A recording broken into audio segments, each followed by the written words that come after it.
All right, this is how the United Kingdom, the UK Parliament works and the structure of it. So a couple questions here we want to know is, what do we really know about Parliament when we hear that word? Um, what do you think they do? Is it like a legislative branch? Is it a legislative branch? And what ideas come to mind? So think about that before we kind of start here.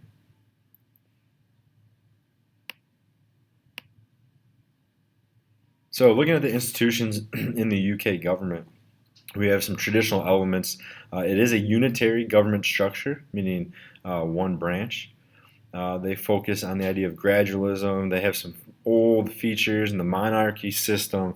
They also have another house that is with Parliament, and that is the House of Lords. So the Parliament is what we talk about, and they make the laws, known as the House of Commons. We also have the House of Lords. So the role of the monarchy here is that old structure, and we still have the Queen. So again, the Queen still must give some royal assent to all legislation, but what she does is, yes, she agrees to whatever is passed in Parliament. She opens Parliament, and she also can dissolve it. And she's kind of puts herself in the place to make treaties with foreign states, appoints some civil service members, and approves of armed forces and judiciary members. The monarchy is constitutionally bound to the advice of the prime minister. So basically, what the prime minister says, um, she has to follow. So the queen must sign her own death warrant if the two houses unanimously send it to her. That's kind of an extreme example there. The queen's role would be heightened if a general election produces no clear majority. But again, we find out that Parliament will figure that out for the most part by themselves as well. So we have the Palace of Westminster.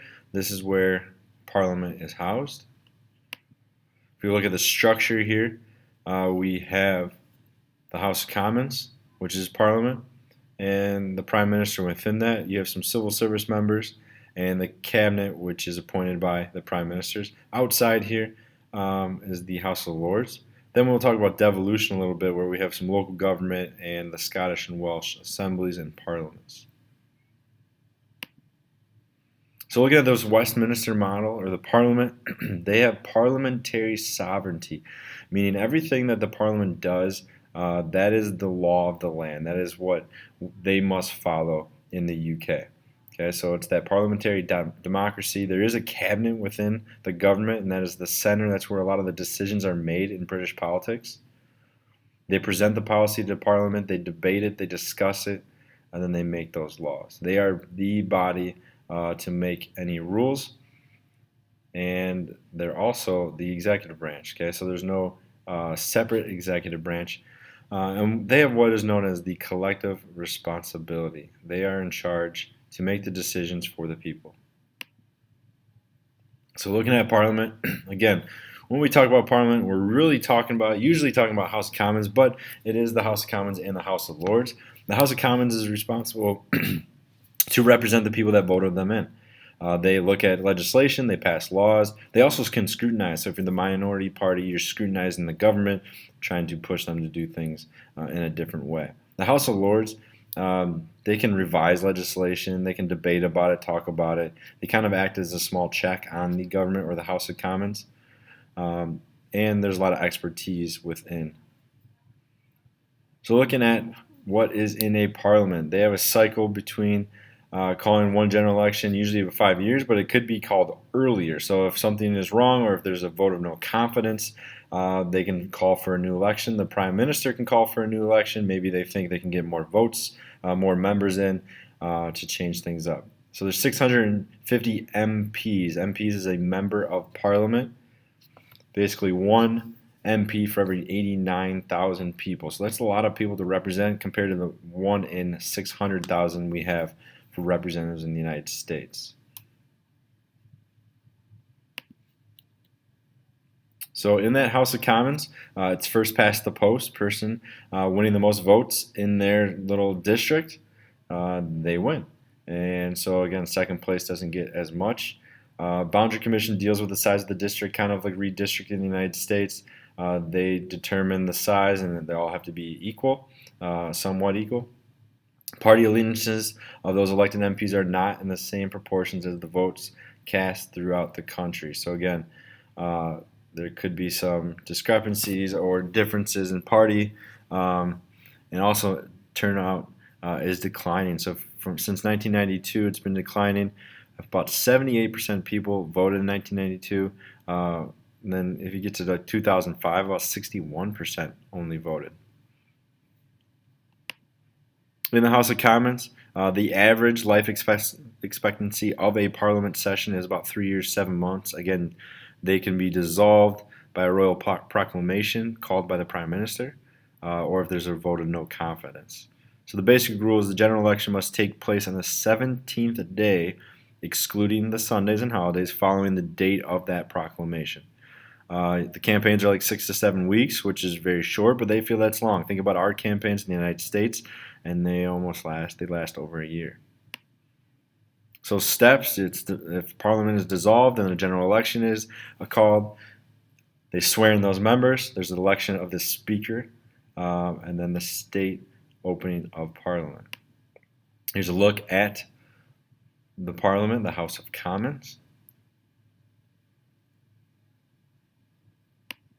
Looking at the Speaker's role then, the Speaker's role is to maintain order. Okay, so the Speaker will work on debates, and they will allow people to speak. It doesn't have to be of the majority party. It can be anyone from the House of Commons.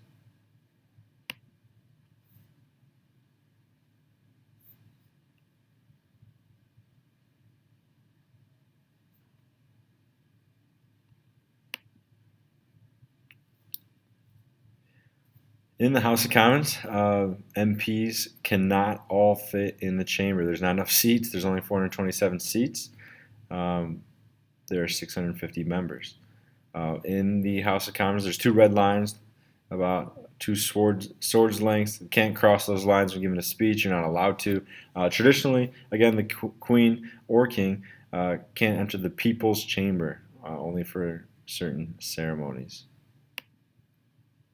Yeah, so in this video, so there's a couple videos attached here that you can watch on your own. But in this video, there's kind of an individual who's really upset, is very dramatic, and is kicked out after taking the mace. So there's a ceremonial mace that, again, this is kind of the old-fashioned way of doing things that they have presented, and this individual is mad. Took the mace and walked back to his backbencher seat in Parliament, the House of Commons, and then he was voted out. So talking about backbenchers, these are MPs of the governing party who have no government office.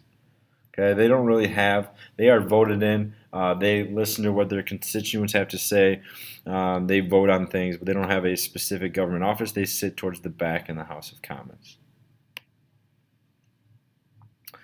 Again, the Prime Minister and Cabinet then. So within House of Commons, the Prime Minister serves.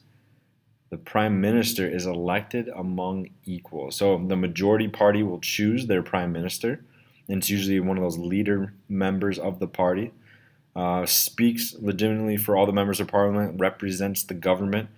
This individual then chooses cabinet members to serve in these posts, makes decisions with the cabinet and all the ministers to make agreements, campaigns for, represents the party, again, kind of like a president, but because they're the head of the party. And they shape basically the policy of the country. Within that cabinet, that's basically where all the policy making is made, and that's the center of the political system in Britain.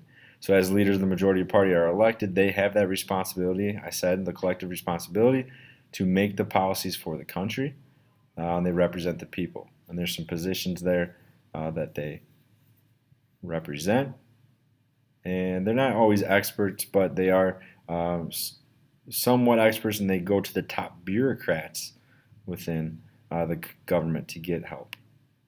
So there's the structure there. Again, you have the Prime Minister, your Cabinet Office, you work with the Treasury Department, you also have whips who are trying to get individuals to do stuff and help out in government. So what about the other party? So the minority party, the individuals that maybe lost elections, they are called the loyal opposition. The leaders of the loyal opposition also create what is known as a shadow cabinet. So it's their own cabinet. They have officials making those. Again, if the loyal opposition wins the election, then the shadow cabinet becomes what we call the government. So the majority party we call the government. Those are the individuals making the decisions. The loyal opposition then is the largest and most powerful check on the British cabinet, on that majority party. We have what is known as question time and a lot of debates in the House of Commons. So this is where the Speaker of the House is very prominent and kind of uses that role to preside, make sure that no member is dominating and allows everyone to speak. So question time or question hours when the Prime Minister and the Cabinet must defend themselves with questions and maybe attacks on the opposition party. This is, again, one of the checks on that majority party or on the government. Okay, so the government, again, consists of those members of Parliament in the first rows of the majority party side. They're the majority party members, including that Prime Minister, and they're the most influential when making policy. There's a video, again, on the PowerPoint that you can watch of question time and what it looks like. Party discipline is important because we don't want to vote a no confidence. So the party discipline is basically the majority party will make all the rules going forward. If party members do not support their party leadership, the government may fall into crisis, because if a vote does not pass, then their government must be dissolved and there must be a general election. So if the issue is not supported, the cabinet by tradition must resign immediately. All new elections for all the MPs. This could lead to a switch in government. Doesn't necessarily mean that, but that's what has to happen. Okay, it's usually avoided by settling some differences within their party so that they know when they put up something for a vote, they won't have a vote of no confidence. Again, they don't want to lose their jobs. So Blair's vote of confidence, and there's a higher education bill. This is Tony Blair, one of the prime ministers, in 2005. Bill squeaked by with an approval rate of 316 to 311. The bill proposed raising university fees at that time. A measure criticized not only by the opposition, but some people within his own party did not like it. Okay, so narrowly passed. Here's a look at the House of Lords. Okay, the House of Lords are a little bit different here. They're, unlike the members of Parliament, they are unelected and they're not paid for their duties. There's no limit. Right now there's around 730 members. Used to be a court where the final court of appeals would go, but now that there's a Supreme Court, it is not. There are hereditary peers, so passed down by generation. Almost all seats have been eliminated from the hereditary peers. Most of them are now life peers that are appointed by the Crown. So by the advice of the Prime Minister, these people are influential in society and government. They're appointed by the Crown. About 600. Used to be law lords, up to 12, but now because of the Supreme Court has been created in 2009, there are no more law lords. So what the House of Lords does, lords have gradually declined in authority over the last 4 centuries. They don't have as much power. They can delay legislation by looking at technicalities of the proposed bills, add amendments to it, but the House of Commons then can just quickly delete those things. Again, the House of Lords includes 5 law lords, but then the Constitution or the Supreme Court has now kind of eliminated those positions. So hereditary peers around 700. There was 700, and now there's 92 remaining, slowly being eliminated. There's a lot of life peers that are appointed for great accomplishments. Then there's some lords spiritual, which are archbishops and bishops of the Church of England. Then the last kind of part here is your bureaucracy. Hundreds of thousands of civil servants in the UK. They look at laws, deliver services, a lot of clerical work, a few hundred directly advised ministers. They oversee all the departments. They are the top individuals looking at policy. We also have something called Quangos, which is quasi-non-governmental organizations using a neo-corporatist model. So interest groups basically are taking the lead, but they're also connected to the government. They advise on policy, deliver services. So maybe Parliament will make an act and it's publicly funded, and these individuals of the Quangos will deliver those services. So looking at the judicial branch then, it is parliamentary sovereignty, so that's the parliament has the last say. So the decisions are final. So there's very limited judicial review. The courts can only determine whether government decisions violate the common law. By tradition, British courts cannot impose any of the rulings. It used to be the law lords and the House of Lords, but reforming the Act in 2005, they create a Supreme Court of the UK. Most judges are not then members of Parliament, but they're very highly educated individuals. So the UK Supreme Court since 2009 established parliamentary sovereignty limits the power of their UK, but it's the highest appellate court. They look at devolution issues, civil law. There's 12 professional judges that are appointed by the House of Lords. There's no term limits, can be removed by an address of the Parliament. They are forced to retire around 70 or 75 years old. So basically there's a president, deputy president, and then 10 permanent judges that make the 12.